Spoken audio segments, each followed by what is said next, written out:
all. Bills can win it here. White puts it down. The kick is on the way, and it is good.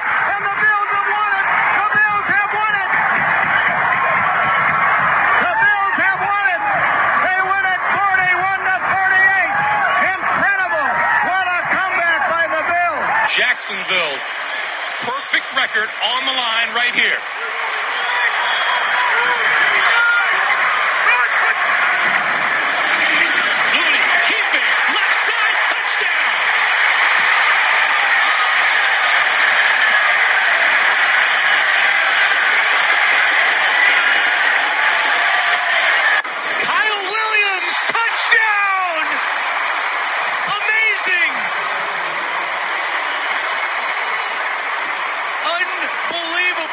They put in Williams as the fullback, and he scores a touchdown, the 12th year defensive tackle. And the fans are all over the field. Incredible.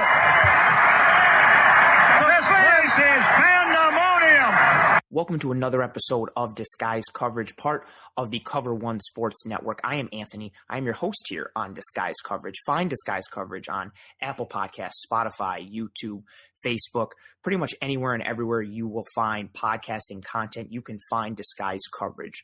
While you're there listening to Disguised Coverage or watching Disguised Coverage, whatever you're watching or listening to on or in, please rate and review, like, subscribe. That type of feedback is tremendously helpful. It's tremendously appreciated by myself and the team at Cover One. Again, Disguised Coverage is part of the Cover One Sports Network. So while you're there checking out Disguised Coverage, check out all the other great content that Cover One has for you. You've got the Cover One podcast with Greg and Aaron. You've got the Hoof podcast with Sterling and Eric and another Anthony. I say it every single week.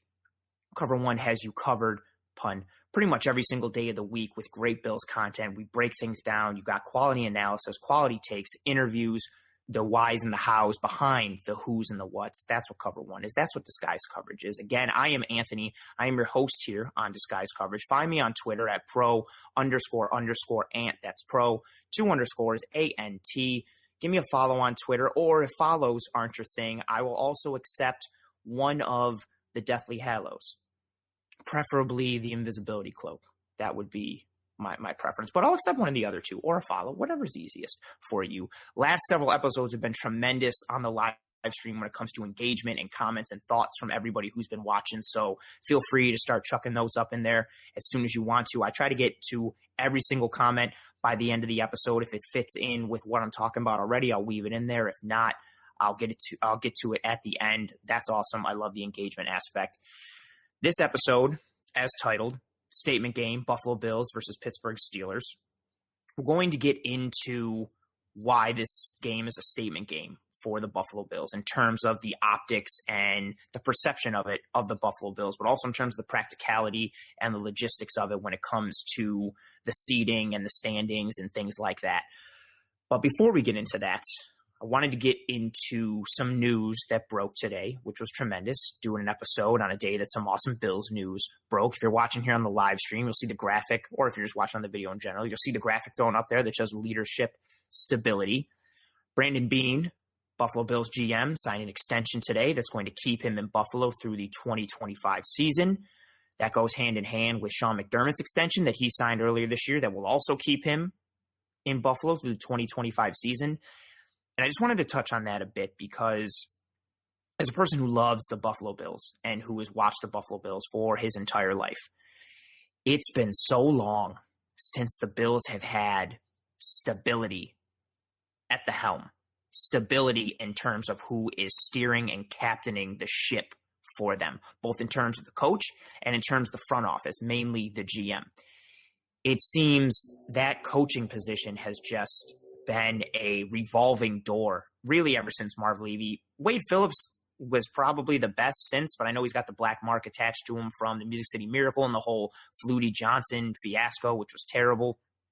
But every coach after that was always just seemed to be thrown into a mix of when, not if, in terms of when they were going to be gone from Buffalo. And you had Dick Duran and Marone and Gailey and Rex Ryan, I think, was probably the one that everybody bought into the most and drank the Kool-Aid the most of. And Ryan just bottomed out, and McDermott has come in. He's taken the Bills to the playoffs. He's got them in prime position again this year. And then Brandon Beane behind the scenes has been doing a phenomenal job of adding talent through free agency, adding talent through trades, getting value in the draft, value in free agency, really architecting and crafting this team. I believe Jerry Hughes and long snapper Reed Ferguson are the only two players left on the Buffalo Bills from before the McDermott Beane takeover. They have revamped this roster, reshaped the roster, and completely changed the culture and the mentality of this football team. And I know we talk about it a lot with the Bills. We talk about trust the process, and we talk about culture and all these things. And I think to a degree it sometimes gets overlooked or passed over in terms of like just sentiment or emotion or just like heartwarming, touchy-feeling things, because we want to be excited about this team and we want to feel good about who they are and where they're going. But that's a legitimate thing. You see teams that consistently win and consistently compete for division titles and conference titles and Super Bowls, and there is a stability there and a culture there, and you have to instill that culture, and you have to get the players that you bring in to buy into that culture and contribute to it and further it and enhance it. And that's what Sean McDermott and Brandon Beane have done with arguably every single move they have made. I know there's been some misses here and there, and I know there's been some things that haven't been always perfect, both in terms of roster development, in terms of on-field things as well. But for the most part, McDermott and Beane have got my vote. They've got my buy-in. I think they have the buy-in of the heavy, heavy majority of Bills Mafia, and it is awesome to see Beane get extended and have that extension match Sean McDermott and know that we have them in Buffalo through 2025 after waiting so long for that leadership stability, waiting for the right people to steer the ship. And we have those people there now to steer the ship. It's something that can't be overstated. It's something that needs to be valued and appreciated. And it was awesome news to see that breaking today. And in going into that, first thing we're going to talk about is the Bills offense versus the Steelers defense. The first matchup that I want to break down in this game. I believe it's the most important matchup. But leading into that and coming away from the Beane extension and talking about where we are in terms of our leadership stability and front office stability, I want to point out something right before we start to get into the breakdown here. Greg and Aaron on the Cover One podcast talked about this last night. They talked about how awesome it is to be in this position and be in this moment right now of prime time coming up against the Steelers, seeing how much the Bills are being talked about in the national spotlight, how much attention this game is getting, how much coverage this game is getting. You're going to see it all Sunday morning when it comes to pregame. You've seen it all week on afternoon shows and morning shows and nightly stuff leading into it every single day this week. You're going to keep seeing it through the weekend. This is a big game. People have their eyes on this game. And much like we've waited so long for stability from Beane and McDermott and looking for stability in that front office and coaching staff, we wanted to see quality team be put on the field week after week and a quality product be put on the field week after week and compete week after week. And we have that now in this team. And this game is important. It's a big game. It's a big matchup. There's a lot to consider in terms of the ramifications and the implications of how the Bills perform in this game and what the result is. But before we get to that, just enjoy this time. Savor this moment. The Bills are a good football team, and they're going up against another good football team in prime time. I personally think Sunday Night Football is now the new prime time. I think it's better than Monday Night Football. It's awesome. And the Bills get to be on that stage, and they get the chance to shine again, and that's because of the quality football team that they are. And it's been a long time that we've waited for them to be in a position like this and be able to talk about them like this. So that's a good thing. That's an awesome thing. In talking about the statement game aspect of this, the Steelers come into this game 11-1. The Bills come into this game 9-3. From a practicality standpoint, we want the win for standings, for seeding, for the chance to finish as the number 2 or the number 1 seed in the AFC, get some home field advantage. And I recognize that there probably aren't going to be fans at the games in the playoffs. But that being said, I would much rather be the home team than have to travel and go on the road just for the sake of travel. And some teams that the Bills are going to see in the playoffs are going to have fans at their games. So I would much rather take a home game with no fans and have it feel more like a neutral site than have to travel and have there be anybody in an away game. So I'd much rather have that home game. I think pretty much everybody would. From a practicality standpoint, again, beat the Steelers. They would move to 11-2. Bills would move to 10-3. They'd be one game behind them. They'd have the tiebreaker, chances to leap over them in the standings. But also just from an optics standpoint and a perception standpoint. I spoke last week going into the 49ers-Bills game about the caution of not sleeping on the San Francisco 49ers. But I thought the Bills would win that game. If they lost it, I wouldn't be extremely shocked, but I thought the Bills should win that game. And they did win that game, which was good. But as we got closer to the game, and it was talked about all on social media, the betting lines started favoring San Francisco. They started getting even. It's pretty insulting to the Bills. I know the Niners were getting a bit healthier, and they just beat the Rams the week before. But you saw so many analysts and pundits picking against the Bills and picking San Francisco, not just for the spread, but for the win. And it was pretty interesting. There's still a lot of people out there that are doubting the Buffalo Bills, which is fine because I'm also a proponent of keep sleeping on the Bills, keep doubting us, don't pay attention. I'm fine with that. That's fine. But I want that respect at the same time. And it sucks. It's a bit of a double-edged sword. It's a bit of a catch-22 because you can't have both. Beating the Steelers here, I know they're coming off a loss, but this is a game that would propel Buffalo into that serious conversation, not just in the AFC, but in the NFL in general. And them coming away with a win in this game would be tremendous. That's why I think it's a statement game. I don't think the Bills are lacking quality wins on their schedule as some do. I think they have plenty of those, but this would be arguably the largest feather in their cap. The biggest one before this was Seattle. Awesome victory, but Seattle's faltered a little bit. Russ has kind of moved out of the MVP conversation. Ironically, ever since the Bills defense turned him over 4 times in Buffalo in that awesome Bills win. But this will be the biggest feather in the Bills' cap up to this point. That's why I think it's a statement game. That's why I think it's important. And going into that first topic here in terms of breakdowns and matchups, we have the Bills offense versus the Steelers defense. I think is the most key matchup in this game. I don't think that is an extremely novel concept or too revelatory. The Steelers defense is very good. They have the lowest points per game allowed. They lead the league in sacks. They have the best pass rush in terms of overall grade. Their pass rush is the best grade in the entire NFL. They also have the best coverage grade in the entire NFL. I understand the concept and the notion that we attach to the Steelers in terms of who they've beaten and their strength of victory. For reference, their wins are against the New York Giants, the Denver Broncos, Houston Texans, Philadelphia Eagles, Cleveland Browns, Tennessee Titans, Baltimore Ravens, Dallas Cowboys, Cincinnati Bengals, Jacksonville Jaguars, and the Baltimore Ravens again. They have played down to the level of their opponent on multiple occasions, including a game against Dallas that they very easily could have lost. They also could have lost the opening game against the Giants. They let the game almost slip away against Denver in week 2, but they came back and won that. They haven't overly impressed to a tremendous degree. And because of that, I think we come into this game, and there's some thought coming into this game that the Steelers are overrated, they're overhyped. I will say that I don't think they are as good as their record states. And I know you are what your record is, so the Steelers are 11-1, so they're 11-1.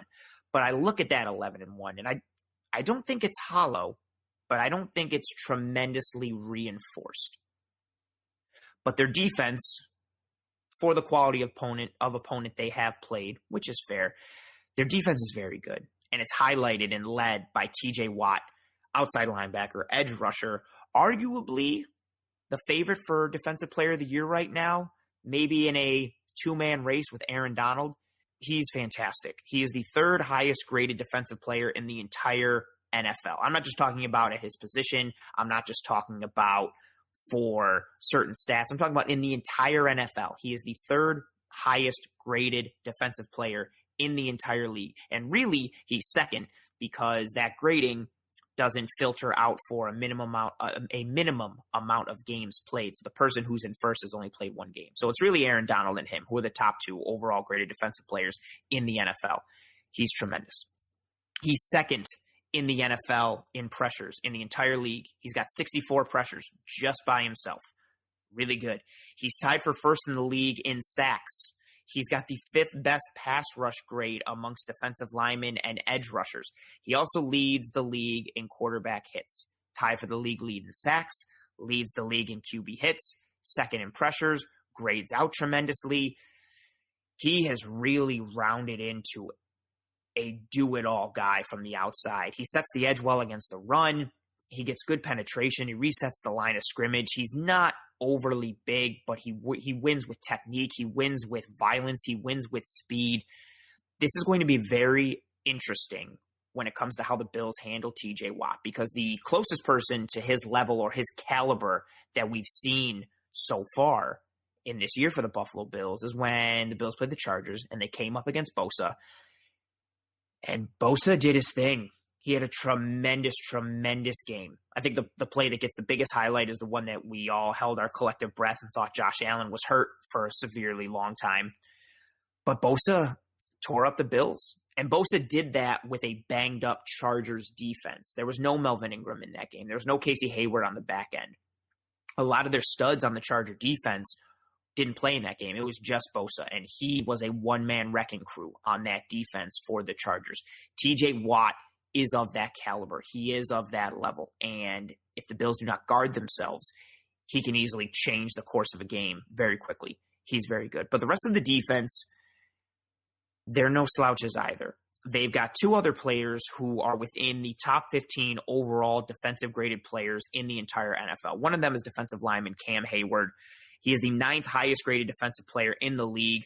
Again, if you filter out the players with minimum amount of games played, he's really the 6th highest graded defensive player in the league because there are 3 players in front of him with 5 or less games played. He has the 5th best run defense grade in the entire NFL, and he's tied for 11th in pressures with 46. You've also got defensive lineman Tyson Alualu, formerly of the Jacksonville Jaguars, currently, obviously, of the Pittsburgh Steelers.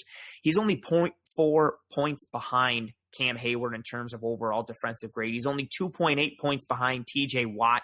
He's got a top 10 run defense grade amongst all defensive linemen, edge rushers, and linebackers. He has seen a massive change in his game since leaving Jacksonville. Pittsburgh's really coached him up. You've also got Stephen Tuitt on the defensive line. You've got Minkah Fitzpatrick on the back end, formerly of the Miami Dolphins. Didn't really perform well in Miami. He got traded to Pittsburgh last year and suddenly became a takeaway machine individually, but also the spark that he provided for the Steeler defense. They really turned around having him on the back end. He's got 4 interceptions so far this year. You've also got Chris Wormley, who's played sparingly to a degree, but he's a top 20 rated defensive player in the NFL. They've got studs on this defense. They get after it a lot. And I know the caliber of offense they have played and the caliber of team that they've played, but they make things happen. You've also got some other interesting developments when it comes to this defense. You've got Bud Dupree, who was the edge rusher opposite of TJ Watt, who has 9 sacks in 11 games. He's out for the year, tore his ACL a couple weeks ago. That's a massive loss for the Pittsburgh Steelers. But with Dupree going down, rookie Alex Highsmith from Charlotte has stepped in, replacing Bud Dupree. He's not producing to the level of Bud Dupree. Few do. Dupree was one of the best pass rushers in the NFL. But Highsmith has played well. He's the 5th best Steeler in terms of defensive grade, and the only 4 players that he's behind are the 4 that I mentioned earlier: Wormley, Tyson Alualu, Cam Hayward, and TJ Watt. So they've got a rookie coming off the edge opposite of TJ Watt, who isn't Bud Dupree, but he's still quality. He's still good. We mentioned the Bud Dupree injury. The Steelers also have some other injuries on their defense. Starting corner Joe Hayden, he left the game against Washington with a concussion. He is still currently in concussion protocol. He did not practice today. His status for Sunday is very much in doubt. We've also got starting middle linebacker Robert Spillane. Fun name. It makes me think of Spiller, but it's obviously different. He left the game against Washington with a knee injury. He hasn't practiced this week. He also did not obviously practice again today. His status is very much in doubt for this Sunday against the Bills. Corner Steven Nelson, he got another full practice in today. He looks to come back.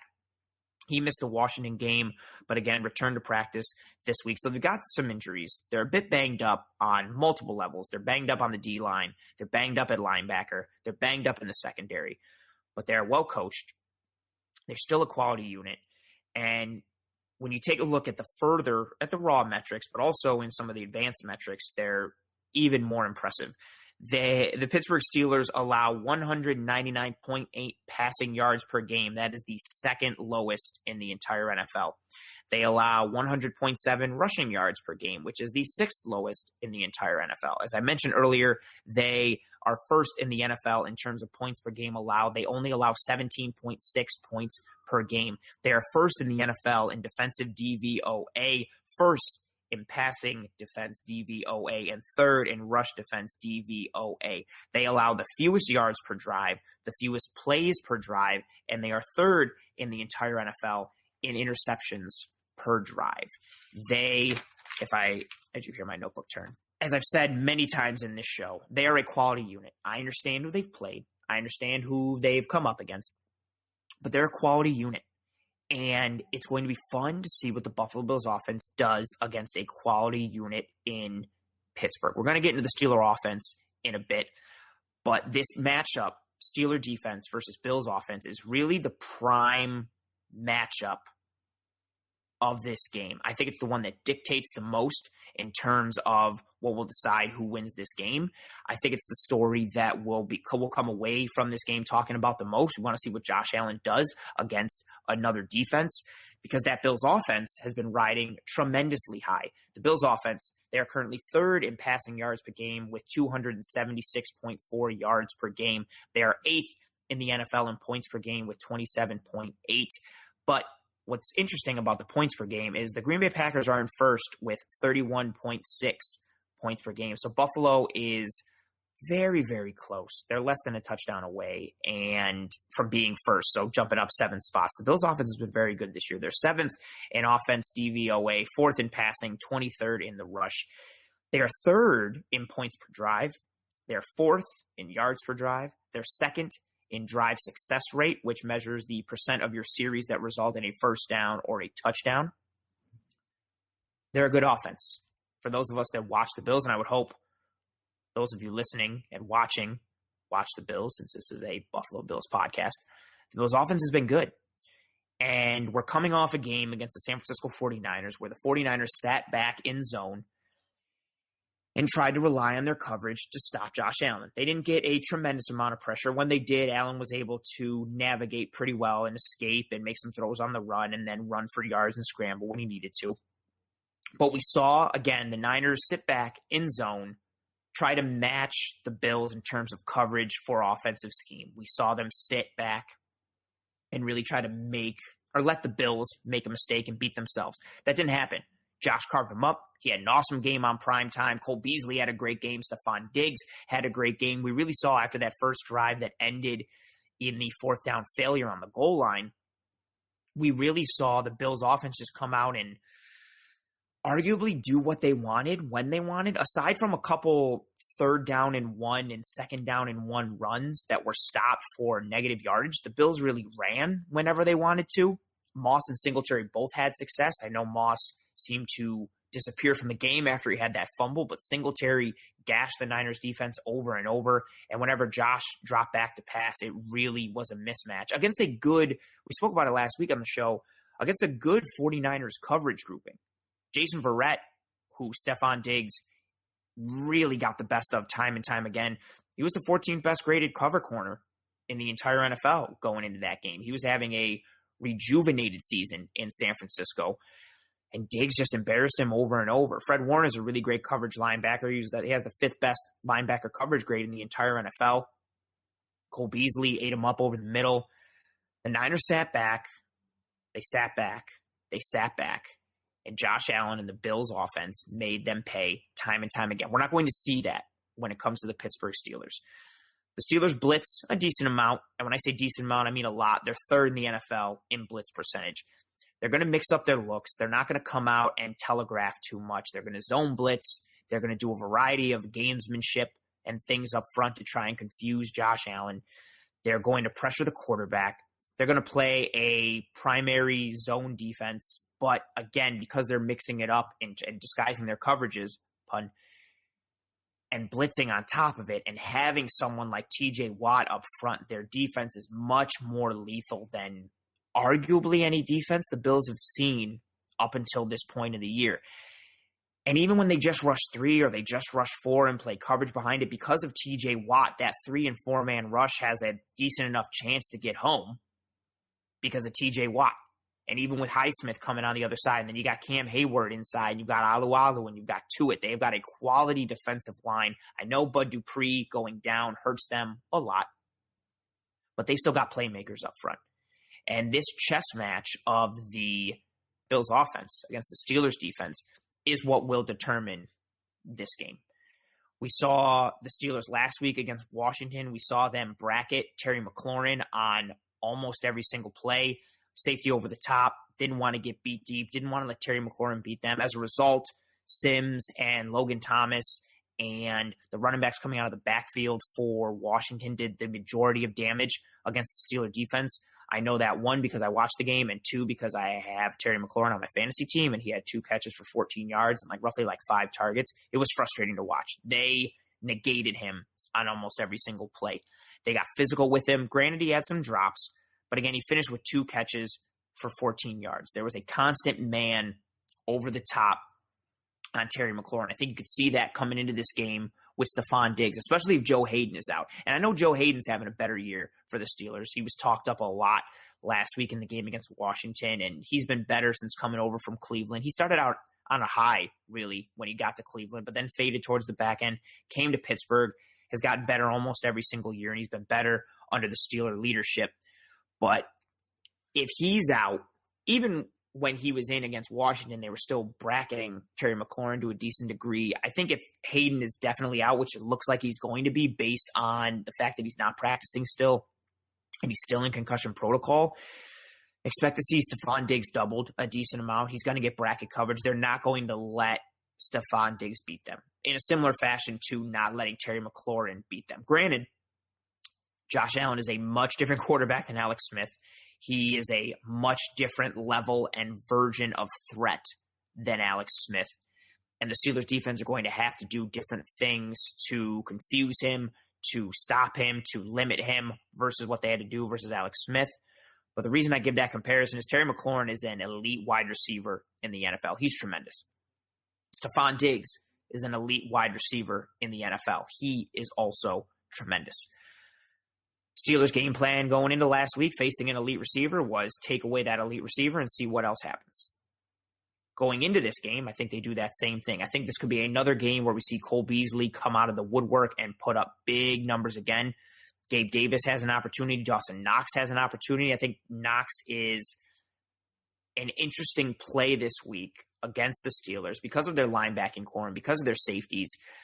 Tremaine Edmonds' brother Terrell, who's a safety for the Pittsburgh Steelers, he is vulnerable in coverage. I don't think he's a good matchup against really anybody in coverage, but especially if he happens to get lined up against Dawson Knox, or if by some chance gets a mismatch against Cole Beasley, that would be tremendous.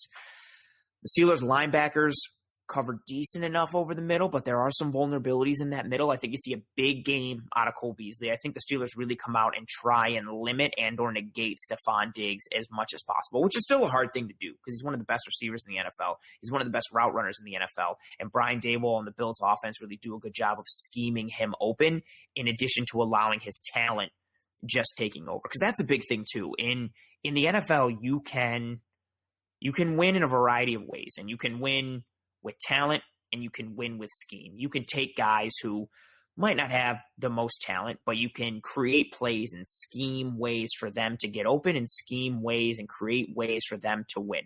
Or you can just kind of take it easy and let your guys be better than the other guys and have them win out. The Bills have that in both forms with Stephon Diggs. They can scheme him open, and he's very good to the point that a lot of times it's just like, okay, well, whoever's covering him out there can't cover him, so let's just let him get open, and then we'll take advantage of it like that. I don't think the Steelers can cover. I know their coverage grade is tops in the NFL, according to PFF, but I don't think the Steelers can cover Stephon Diggs. I don't think many teams can cover Stephon Diggs, and I think Cole Beasley in the slot is a tremendous weapon and something that we really can see the Bills take advantage of in this game. On the other side of the coin, the Steelers offense against the Bills defense. The biggest thing in this matchup for me, as highlighted on the screen, if you are watching on the live stream or watching on the video, is the Steelers' quick passing game. Ben Roethlisberger averages 2.29 seconds from snap to throw. That is the fastest in the entire NFL. 72.1% of Ben Roethlisberger's passes are under 10 air yards. There's only 2 quarterbacks in the entire NFL with a higher rate of passes under 10 air yards. Ben Roethlisberger is 25th in the NFL in average intended air yards. He's 29th in average completed air yards with 4.6. Long story short, the Steeler passing game, don't get this confused with the Steeler passing game of yesteryear with Antonio Brown and Juju, although Juju is still there. They are not as much of a downfield vertical passing attack. They are a quick snap it, throw it right away. Quick 3-step drop, fire it. Tunnel screen, bubble screen, drags over the middle. You see it there from the average time from snap to throw, with Ben's being the fastest in the NFL. Also, I'm starting to see some comments come through. I'm going to get to those. Feel free to keep throwing those comments in there. I'm going to get to all of them. I love that part. But you see with Ben's average time from snap to throw, and you see the high percentage of passes under 10 yards. You're going to come into this game, and you're going to see the Steelers attack underneath with quick passing, short passing. And the receivers are good run after catch. We saw the Niners receivers last week who are tremendous with run after catch, and Deebo Samuel and Brandon Ayuk. The Steelers have a little bit of that. Juju can run after the catch. Deontay Johnson can run after the catch. Chase Claypool, who didn't practice today, is a monster and tremendously fast. He's the size of a tight end, but he runs like a gazelle. James Washington took one to the house last week, if you saw that game on national TV. So they've got some quality pieces. Eric Ebron is an athletic tight end and a guy who can take the ball to the house. This passing attack is going to test Buffalo underneath. It's going to make life difficult for the Bills' front to get sacks and get pressures. Something that's been difficult for the Bills all year in terms of getting sacks. The Bills are a better pressure team up front than they get credit for. They are the 3rd best graded pass rush in the entire NFL, but they're only 12th in sacks. Jerry Hughes is the perfect microcosm of this Bills front in terms of having a lot of pressures and hurries and QB hits and not having the sacks to match that level of pressure output and pressure production. Again, to highlight that Washington game last week against the Steelers, because I think it's a readily available example, and 2, it's good for comparison's sake. The Washington front is tremendous. They are 3rd in the entire NFL in sacks. They have a killer defensive front with Chase Young and Kerrigan and Montez Sweat. They are a good defensive line and a good front.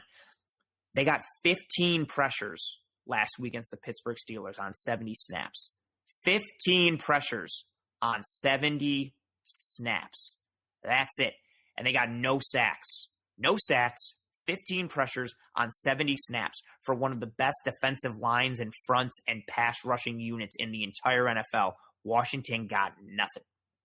This game, again, even if you're a great front and you're a good pass rushing team, it's tough to sack the quarterback and it's tough to get pressure when the average time from snap to throw is 2.29 seconds. Ben's going to snap it, and he's going to get it out as quickly as possible. And he's going to let the receivers do the work. They're going to scheme guys open. They're going to try and take advantage of their athleticism and their speed in their weaponry. They're going to snap it, and they're going to go. And we're going to see that a lot. So don't get frustrated if you come in seeing that, or you come in and you come away from this game and see, man, we didn't get a lot of pressure. We didn't get to Ben. We didn't get to any sacks. It's tough to do that when it's hike, throw. You get out of your stance, and by the time you're in your 3rd and 4th step from your stance, the ball is already out of Ben's hand. In terms of overall ability for this matchup, in terms of the Pittsburgh offense and the Bills defense, the Pittsburgh offense is 17th in DVOA, 15th in pass, 30th in run. The Bills defense is 16th in DVOA, 14th in the pass, 18th in the run.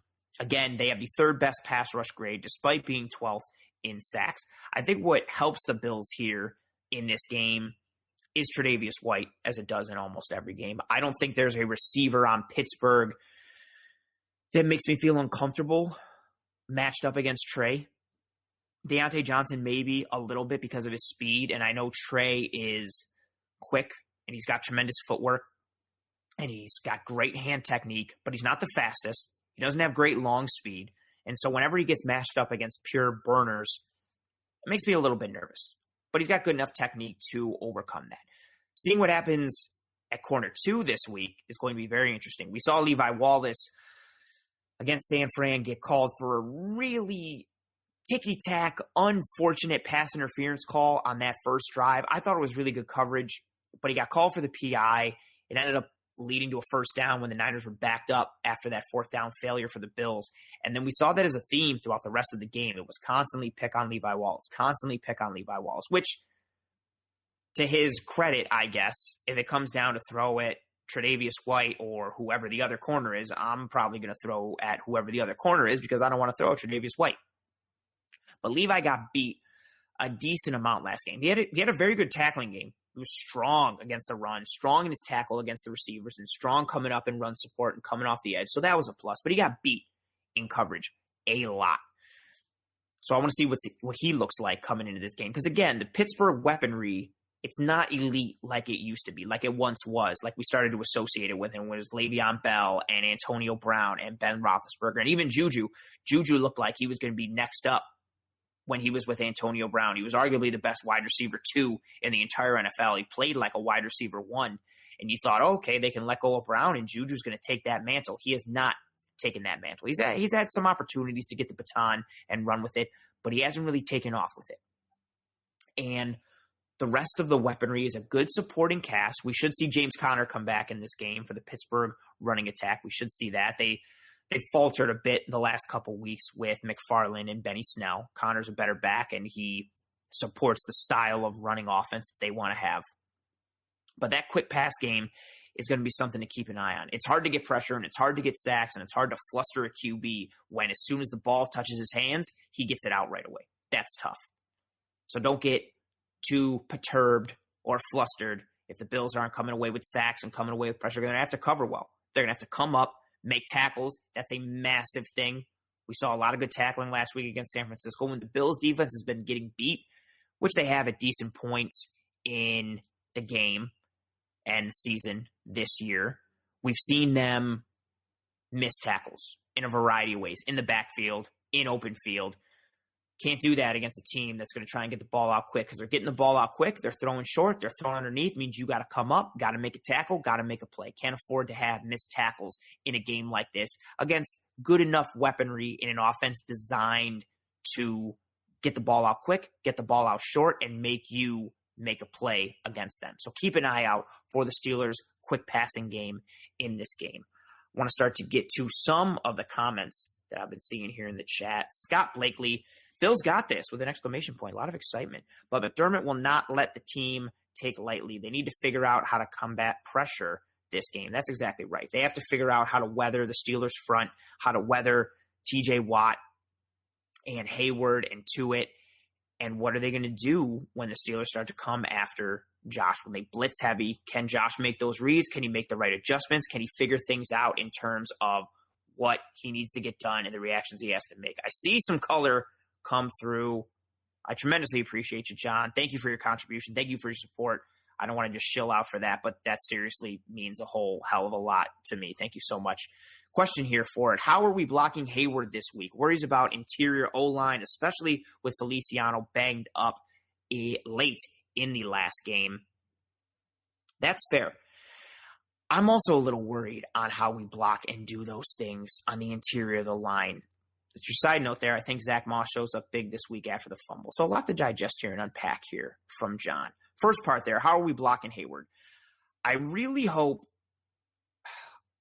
I like Feliciano at right guard, Mitch Morse at center, and Bodker at left guard. I think the Bills' offensive line is marginally better with that lineup than Winters at right, Morse at center, Feliciano at left guard. I think we're better in the run game, and I think we're better in the pass protection.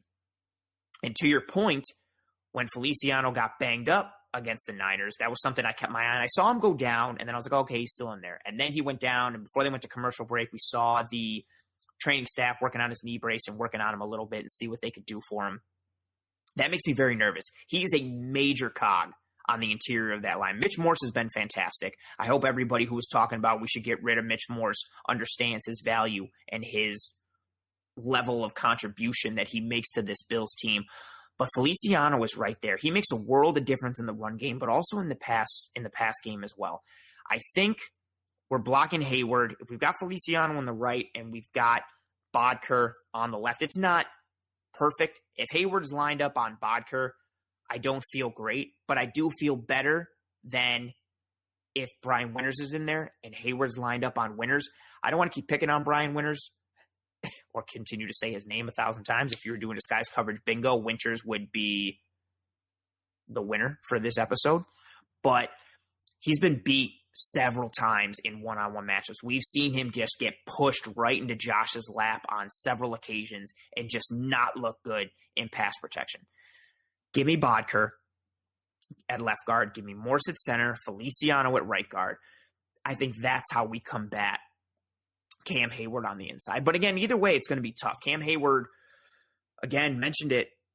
Let me go to the notes again because it's leaving my brain. He's the 9th highest graded defensive player in the entire league, 5th best run defense grade. And that's why I think Feliciano helps out even more, because Cam Hayward is really strong and really solid against the run, and having someone like Feliciano be able to move him out of the way or contribute to moving him out of the way, or allowing Morse to help Bodker on that interior of the line and leave Feliciano to his own devices to kind of make some plays happen. That's a major thing for me. I would love to see, can't believe I'm saying it, give me Bodker, Morse, and Feliciano on the inside. That's why I think we handled this. Also, your side note, I think Zach Moss shows up big this week after the fumble. I hope so. I felt bad for him with that fumble, and he was trying to play it off a bit on the sideline. He never really saw the field again, but he's a quality running back, and he's still young, so we'll see what he does. And it would be a good Zach Moss game. This is a game going up against the Pittsburgh Steelers, blue collar versus blue collar, Bills versus Steelers, Buffalo versus Pittsburgh. It'd be nice to see the more physical of the two running backs the Bills have in Zach Moss get some shine in this game and be able to, get some scuffs on the old helmet and bring that physicality aspect to the Steeler defense. And again, thank you for your contribution, John. It means a tremendous, tremendous, tremendous amount to me. Question here from Vito. Does Milano need to play more snaps this game? I think it depends. I still want to limit Milano as much as humanly possible because I still don't think he's 100% healthy. I like the way they eased him into the game against San Francisco. Granted, San Francisco was going to run the ball more and use a little bit bigger personnel here and there, so that was a game that you could get away with having A.J. Klein play more snaps. But with what the Steelers are going to try and do, again, they haven't been very successful with the running game. And even though Connor is back and the Bills have struggled a bit against the run, although I think the Bills' defensive numbers and metrics, both in terms of the raw stats and the advanced metrics, are blown a little out of proportion, or a little skewed, I should say, because they started out the year so poor. They haven't really recovered from that, but they've been solid really since that Jets game, and solid performing against the Seahawks and against the Cardinals and against the Niners and against the Chargers. But I'm not going to play Milano more unless we absolutely need to. I'd rather save him for the playoff run when I want him to play 100% of the snaps. But in a normal world, or if he's feeling a little better, yeah, give me some more Matt Milano in this game. I still think he's far better in coverage than A.J. Klein is. All due respect to A.J. Klein and what he's done coming forward and blitzing. But Milano is much better in that coverage aspect. He's still good in that blitzing aspect. We saw a couple times when he blitzed against San Francisco, he really disrupted Mullins and created some opportunities for the other Bills defensive players in addition to almost getting home himself. So if he's good to go, I'm all for it. But I would still like to limit him as much as possible while he's still got that injury, which may linger for the entire rest of the year because it's a soft muscle injury and it's a pec. Both of those combinations are tough things to get over. But he may need to play more just because of how the Steelers are going to attack us underneath, try and use their speed and put the Bills defensive players, especially their linebackers, in space and try to make them make a play in space, where A.J. Klein, although he's been better, has not been tremendously strong making plays in space this year. I see some more color come through, and I see John again. Thank you again for your support and your donation. Holy cow, this is fantastic. 2 more questions, and again, I see more questions coming in the chat. I'm going to still get through everything. Question 1, Knox. 2 TDs last 2 weeks. Is Jugger Knox back? I like the nickname there. I don't know if he ever really left, and I also don't know if he's back. If Dawson Knox can catch the ball, he is a very effective weapon. He's athletic. He's got good size. He's got good length. No. Do not apologize for overdoing it, John. I love the engagement. I love the interaction. I love your support. There's no such thing as overdoing it. I greatly appreciate you. Never apologize. Never apologize. I like Dawson Knox. I just don't have tremendous faith in him in catching the ball. And is he back? Here's my thing. What he did last week and the week before, he still succeeds in the athletic play category. When he gets the ball in his hands, he's a threat with his speed, with his athleticism, and with his physicality. Like, he can make a play. I'm still worried about the whole aspect of getting the ball into his hands. Once the ball is comfortably in his mitts and he has secured it, I feel more secure and I feel better. The problem is when the ball is in the air going to him, I still don't holistically feel safe. So is he back? I don't know. 2, Maine looked like a savage at middle linebacker this past week. Best ball ahead. I've talked about Tremaine Edmonds several times this year. And I know we started out bad and was not meeting expectations, especially the expectations that we had set for him coming into this year and how he had done his first 2 years in the league. But we saw some comments from some people, especially Lorenzo Alexander, talking about his shoulder wasn't healthy, and as he would start to get healthier, he would start to get better. And I don't think it's a coincidence that as these weeks have progressed, these last several weeks, and he has gotten healthier, we surmise that he got healthier, his play has gotten better.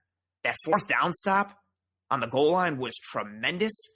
I know he missed that one tackle on Jeff Wilson in the backfield where he got around the offensive lineman and just couldn't bring him down. But Tremaine has looked much better. I also like your nickname there of Maine. That's a cool one. That's a good one. He's looked so much better. He's starting to round into the form that we expected him to play with all year. And I think it's no coincidence that it's probably due to the fact that he's gotten a bit healthier. I think, again, some of the plays that he was missing and some of the poor play that he had, not that it wasn't blown out of proportion, but there were a lot of factors in terms of why he wasn't playing well. And some of them were up front and the missing of Star Lotulelei and the missing of Matt Milano. Milano and Star both have a massive impact on how Tremaine Edmonds plays the game. When you lose those guys, combined with the injury, I think you showed that Tremaine Edmonds was in his head a lot in the beginning of the year, and you saw him thinking more than he was reacting and just playing football. And I'm thinking that as he started to get healthier, he's starting to just play more and just react and have fun and make a play and just read and react rather than be like, okay, this guy's doing that guy's doing that. I should go make this tackle up. The guy's behind me and I just gave up a touchdown. I think he's doing that less because he is healthier. He's out of his head more. He's playing with confidence. Also, John, I see you there. 51-year-old Bills fan behind enemy lines in Miami Beach. God bless you. Miami is beautiful, but oof. And I don't know how you're down there with all that narrative pushing that Miami is doing there. Go back to some of their comments earlier, John. Key to the game for the Bills is inside defensive pressure. Edge rush is worthless versus Ben. He gets rid of it too fast. Good part. I think that came before I talked about the quick passing game. I like that. You're smart. Inside pressure, turnovers by Ben, and tackling are the 3 defensive keys this week. I'm not going to deny that. Tackling might be my number 1 because, again, I think he's going to get the ball out fast and underneath. And how are we going to handle that? Ian Janicki, have you talked about the Brandon Beane signing? If not, what do you think? I led off this episode with that, Ian. I talked about it just to rehash it a little bit. I love it. I'm excited for it. It makes me feel comfortable and calm and cool and collected. It helped me sleep at night to know that we've got our front office leader locked up through 2025, and we've got our head coach also locked up through 2025. It's something that I've wanted for a very long time, leadership stability and knowing that the guys that are steering the ship know how to steer the ship and that we can have faith and confidence in them. And I feel that when it comes to Beane and McDermott. But yeah, I'm tremendously excited for the Beane signing, and I like it. I like it a lot. To go back to thoughts earlier from John, Morse is great. Totally agreed. If I implied otherwise, my bad. Love Mitch. Yep. No, you did not imply that. I saw a lot of things on social media in terms of, oh, we should get rid of Mitch and save money on his contract, which we really wouldn't save money on his contract. He's one of the best centers in the league, and he transforms our offensive line. So it was more directed towards some others, not necessarily you. Another comment from Vito. Any thoughts on adding Lynch if he was interested? I'm assuming, accurately, I think, you're referring to Marshawn Lynch, who said that he has been contacted by some people and would come out of retirement for a contender. He's an interesting character. I wouldn't be opposed to it, but probably not. I don't think he's offering much more value than Moss or Singletary. I don't know how much he has left in the tank. He didn't look terrible the last couple of years, but I don't think he's somebody I'm bringing to the running back room, knowing that we've got Moss and Singletary. I'm comfortable with that. I'm comfortable knowing that Zach Moss is the more physical, bowling ball, straight ahead, tough yardage back. I'm comfortable and confident with that. I'm cool with it. Going through. Another comment here from Ian. In your opinion, who are you starting? Tyler Kroft, Lee Smith, or Dawson Knox? I'm starting Tyler Kroft. I still like what he offers in the passing game. And Eric Turner from Cover One has put together a lot of really good videos of what Tyler Kroft has done in the blocking aspect of the tight end position, both in terms of pass pro and run blocking. I think he's underrated and a bit overlooked. I like Tyler Kroft. I like what he offers. In a perfect world, I'd really like to say Dawson Knox. I just don't holistically have confidence in him catching the ball every time, like we spoke about earlier in the show. Knox is more athletic. He's faster. He's got more oomph to his game and physicality to his game. But I think Kroft is the better blocker. And at the end of the day, for all of Knox's flash and pizzazz and everything like that, you can't always guarantee that he's going to catch the ball. And that's a really important thing for a guy who plays a position where catching the ball is really important. So that makes me still a little decently nervous. The moment, does the team with the least QB hits allowed win this one, or is there a better metric? That's an interesting question. Does the team with the least QB hits allowed win this one, or is there a better metric? I think the Bills win this game if they can beat the Steelers in the middle of the field and move the ball up and down quickly. I'm not too concerned. I don't want to say not too concerned.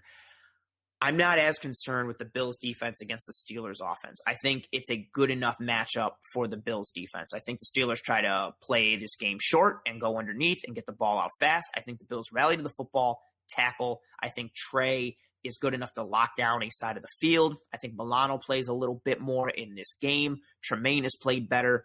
With Poyer and Hyde and the coverage scheme in general, I think the Bills defense can hold their own against the Steeler offense. I think the team that wins this game is whoever wins the matchup between the Bills offense and the Steelers defense. So I guess it really could come down to the team with the least QB hits allowed, because if the Steelers defense does their job or does what they want to do, Josh Allen's going to get dirty. He's going to get hit. He's going to get put on the ground. He's probably going to get sacked. He's going to get hurried. He's going to get pressured.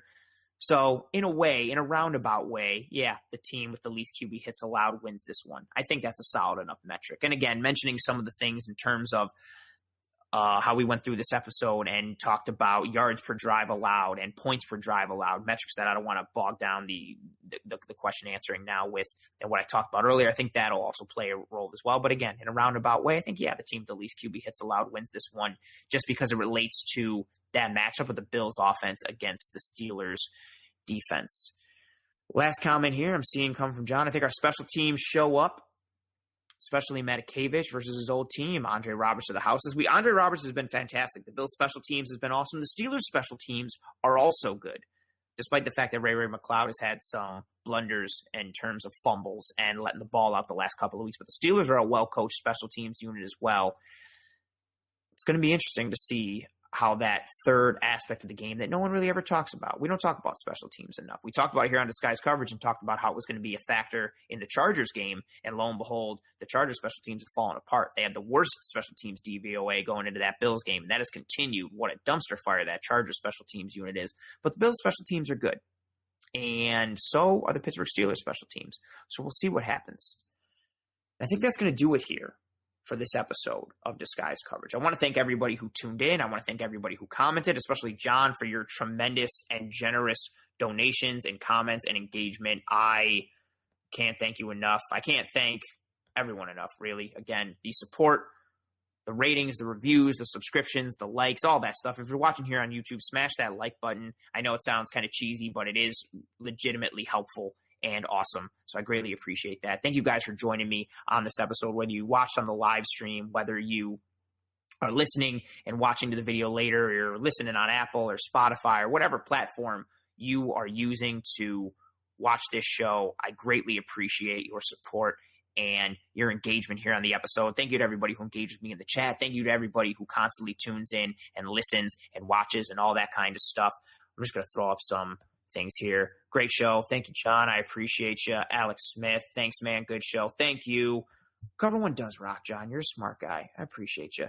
Yeah, thank you guys very much. I greatly appreciate you. Thank you for riding with me again on another episode of Disguise Coverage. Please rate and review and subscribe to Disguise Coverage on whatever platform you are listening or watching on. Find me on Twitter, again, at pro__ant. That's pro2_ANT. Give me a follow on there. Check out all the other great coverage and content from Cover One. Go Bills, and I will see you guys next week.